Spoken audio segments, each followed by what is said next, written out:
Cette année-là, au bout de sa longue marche, Mao Tse-tung l'emporte sur Chiang Kai-shek et fonde la République populaire de Chine. Konrad Adenauer devient le premier chancelier d'une Allemagne nouvelle.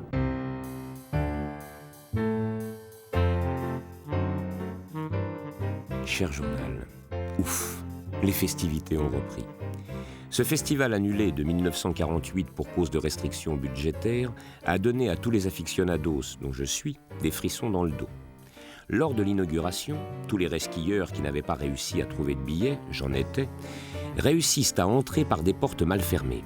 On annonce d'ailleurs la faillite du constructeur du palais. Les grandes stars internationales viennent encourager le festival dans ses tribulations.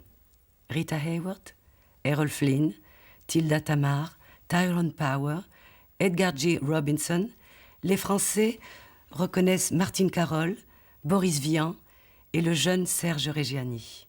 Sur la Croisette, en effervescence, on parle plus de futilité que de cinéma. Regret de l'histoire, un jury frileux ignore Riamer de Giuseppe De Santis et surtout sa magnifique interprète, Silvana Mangano, qui trouve là son premier grand rôle au cinéma.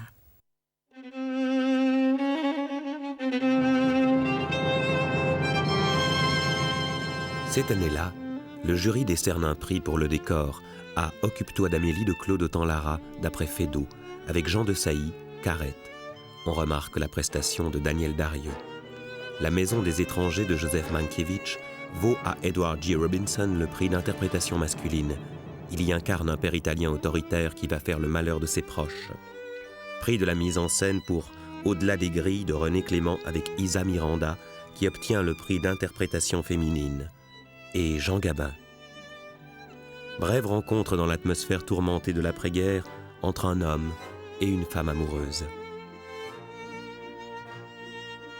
Grand Prix, le troisième homme de Carol Reed, Grande-Bretagne d'après Graham Greene, musique Anton Karas. Le jury apprécia particulièrement la composition d'Orson Welles, qui avait abandonné le tournage à peine commencé d'Othello pour venir dans les égouts de Vienne interpréter le rôle d'un gangster désabusé. Le jury ne remarque pas la première apparition à Cannes de Michelangelo Antonioni.